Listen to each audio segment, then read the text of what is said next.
একজন মুসলমান নামাজ না পড়ে থাকে কিভাবে? এ দায় কার? এ দায়িত্ব কার? আপনার খাওয়া খায় কিভাবে? আপনার ইনকাম ওর পেটে যায় কিভাবে? আপনার স্ত্রী কিভাবে ওর জন্য রান্না করে? আপনার ঘরে আপনার সন্তানরা কিভাবে নামাজ না পড়ে থাকে বলেন? নামাজ না পড়লে মুসলমান থাকে না। নামাজ না পড়লে তো কাফের। আলাহাদুল্লাযী বাইনানা ওয়া বাইনাহুমা সালাতু। আপনি কি জামাতে নামাজ আদায় করেন কিনা বলেন? যদি জামাতে নামাজ আদায় না করেন, নামাজ পড়লে মুনাফিক। এটা হাদিসের কথা। নামাজের ব্যাপারে সাহাবায়ে কেরাম রাদিয়াল্লাহু তাআলা আনহুম আজমাইন রাসূলুল্লাহ সাল্লাল্লাহু আলাইহি ওয়াসাল্লামের সময়ে তারা বলেছেন, আমাদের যুগে মুনাফিকরা ছাড়া আর কেউ জামাত পরিত্যাগ করে নাই। আমাদের যুগে মুনাফিকরা ছাড়া আর কেউ জামাত পরিত্যাগ করে নাই। তাহলে জামাতে আসতো কারা? ঈমানদাররা। ওয়ামা ওয়ালাকাদ রাআইতুনা ওয়ামা ইয়াতাখাল্লাফু আনহা ইল্লা মুনাফিকুন মালুমুন নিফাক। আমাদের সময়ে যারা পরিচিত মুনাফিক ছিল, এরাই কেবলমাত্র জামাতে আসতো না। আপনি কি জামাতে নামাজ আদায় করেন কিনা বলেন? যদি জামাতে নামাজ আদায় না করেন, নামাজ পড়লেও মুনাফিক। এটা হাদিসের কথা। নামাজ না পড়লে তো কাফের। আলাহাদুল্লাযী বাইনানা ওয়া বাইনাহুমা সালাতু।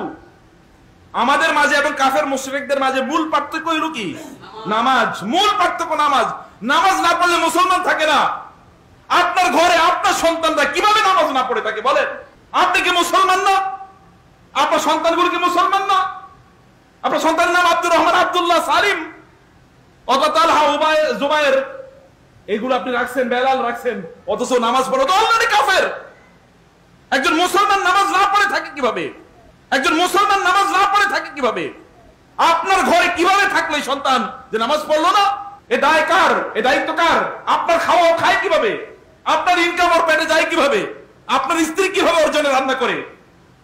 আল্লাহ রাসূল সাল্লাল্লাহু আলাইহি ওয়াসাল্লাম এই পর্যন্ত রাগান্বিত হয়ে বলেছেন, আমার মাঝে মাঝে মনে হয় কাউকে বলি যে তুমি আজান দাও, অন্য কাউকে বলি তুমি একা ইমামতি করো, এবং আমি যাই যে সকল ব্যক্তিরা নামাজে জামাতে আসে নাই ওদেরকে পুড়িয়ে মেরে ফেলতে আমার মনে চায়।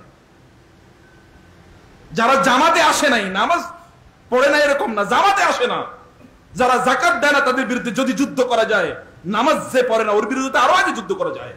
কারণ নামাজ রাসূল ইসলাম ওয়া ইমাদুহু, ইসলামের মূল স্তম্ভ হচ্ছে নামাজ। আসসালাতু ইমাদুদ্দিন। যে ব্যক্তি নামাজ হচ্ছে ইসলামের স্তম্ভ, যে নামাজ ছেড়ে দিল ও তো ইসলামকে ধ্বংস করে ফেললো, ও তো ইসলাম নাই। সে কিভাবে থাকে? আপনার সন্তানকে যদি জিজ্ঞেস করে নামাজ পড়ছো কিনা, ও বলে নামাজ পড়ি নাই, তাহলে ও তো মুসলমান থেকে খারিজ হয়ে গেল। ও কেমনে থাকে? আপনার সম্পদের উত্তরাধিকারী হয় কিভাবে ও? আপনি ওর জন্য কিভাবে কাঁদেন? ওকে কিভাবে আপনি স্কুল, কলেজ, ইউনিভার্সিটিতে পাঠান? ওর জন্য কিভাবে আপনি টাকা ব্যয় করেন? ওর জন্য কিভাবে আপনি বাজারে যান? আপনার স্ত্রী কিভাবে ওর জন্য রান্না করে? কিভাবে সম্ভব এটা? মুসলমানরা নামাজ থেকে কেমনে দূরে থাকে? মুসলিম সমাজে নামাজ হবে না, এটা কিভাবে ভাবা যায়? নামাজের আযান দিছে, দোকানগুলো কেমনে খোলা থাকে? এটা কি সম্ভব? এটা কোন মুসলমান সমাজের চরিত্র? কোন মুসলিম সমাজের চরিত্রটা হতেই পারে না।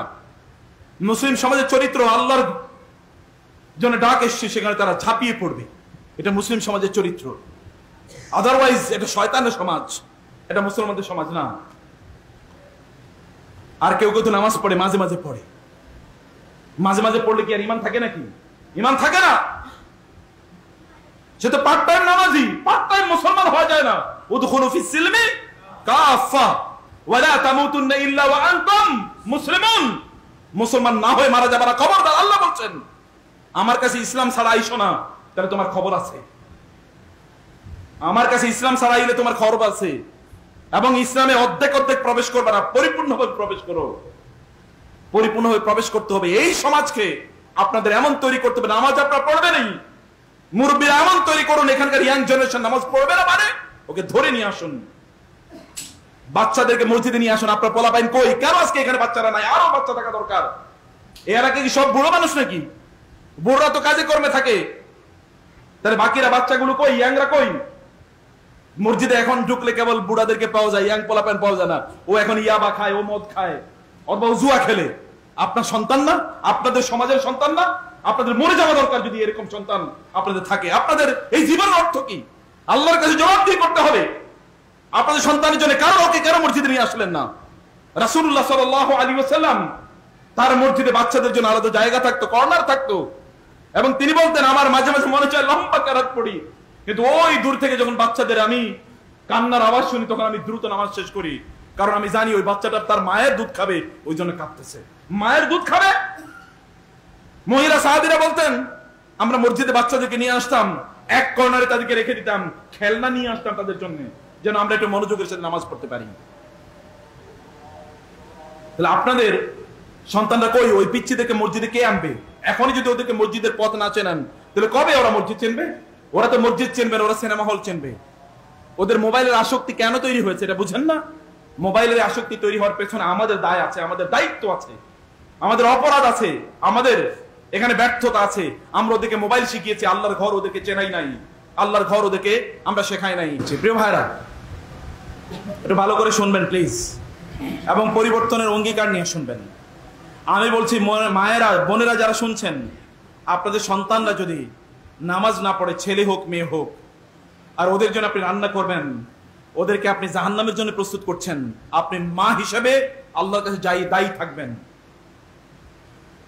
কিয়ামতের দিন এই পিতা মাতাদেরকে লক্ষ্য করে, এই পিতা মাতাদেরকে উদ্দেশ্য করে, আল্লাহকে লক্ষ্য করে লোকেরা বলবেন, রব্বানা আরিনাল লাযাইনি আযাল্লানা মিনাল জিন্নি ওয়াল ইনসি নাজআলুহুমা তাহতা আকদামিনা লিয়াকুনা মিনাল আসফালিন।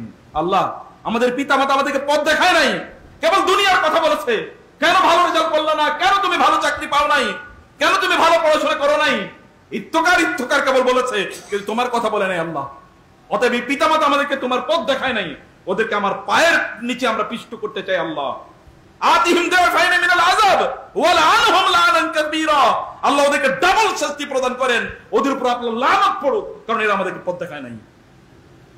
তাহলে আপনি কার জন্য? সাম্মিন কালবাকা ইয়াকুলুক বলা হয়, কুকুরের ভালো করে খাবার দাও, যেন ওই কুকুর কয়েকদিন পরে তোমারে খেয়ে ফেলবে, তোমাকে আক্রমণ করবে।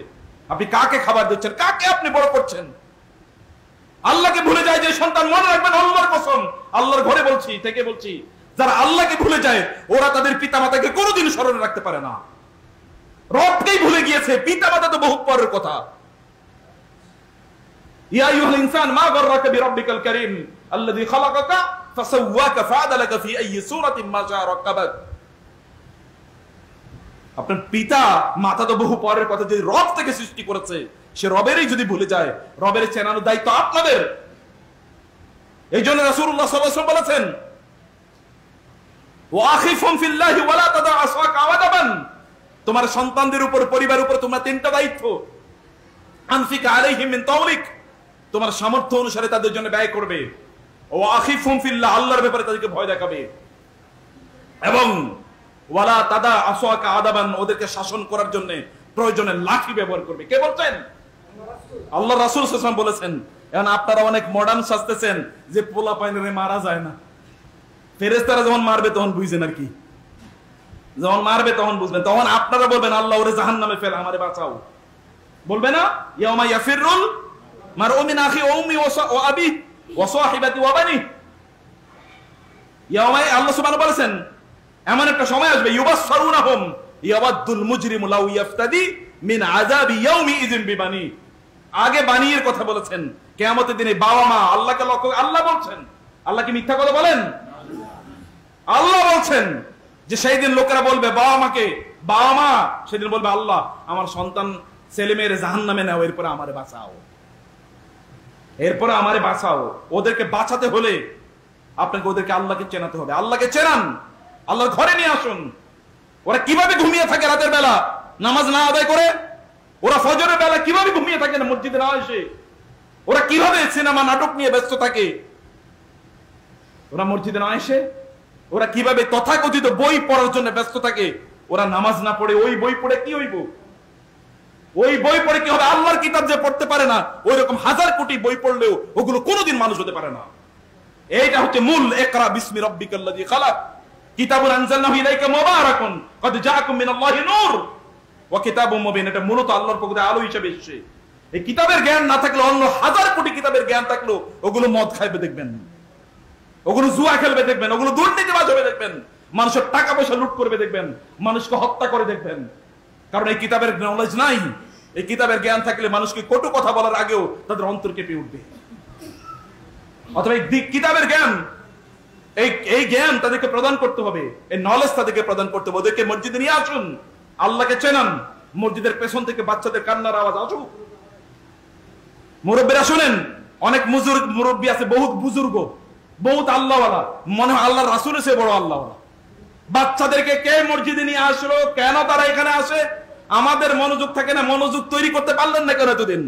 দোকানদারি করতে তো মনোযোগ ভালোই থাকে, সিনেমা দেখতে তো মনোযোগ ভালোই থাকে, গল্প করতে তো মনোযোগ ভালোই থাকে। বাচ্চারা আওয়াজ করুক, ও মসজিদে এসে আওয়াজ করুক, ও যেন সিনেমা হলে না যায়, ও যেন ইয়াবার আসরে না বসে, ও যেন জুয়ার আসরে না বসে মসজিদে আসুক। মসজিদে নিয়ে আসেন, মসজিদের একটা পাশে রাখবেন, ওদেরকে নিয়ন্ত্রণ করবেন, ওদেরকে বলবেন, নাসিহত করবেন, আদব শেখাবেন, শিষ্টাচার শেখাবেন। মসজিদ তাদেরকে আনতেই হবে যদি পর্বত এদেরকে যদি বাঁচাতে চান। আপনারা দুনিয়া বাঁচাতে পারবেন না, আখিরাতও বাঁচাতে পারবেন না। আপনিও বাঁচতে পারবেন না, ওরও বাঁচবে না। দেখেন না, বহু হাজার কোটি টাকার মানুষ, তাদেরও পিতা মাতারা এখন ওই যে বৃদ্ধাশ্রমে থাকে। আপনি বৃদ্ধাশ্রমে থাকা লাগবে না, কিন্তু ওই পোলাপানের সাথে থাকতে পারবেন না। দেখেন কয়েকদিন পরে গিয়ে দেখেন, এমন দেখবেন। আমি আলেমরা এখানে আছে জন্য খুব বেশি বলবো না। কোন এমন বহু মসজিদের ইমাম সাহেব আছে, বেতন পায় ৬,০০০ টাকা, কিন্তু বাবা মারে নিয়ে সুন্দর করে থাকে, চুকে থাকে। আবার বহুত উচ্চ শিক্ষিত আছে, লাখ লাখ টাকা বেতন পায়, এরপরে বাবা মার কোনো খোঁজ খবর নাই।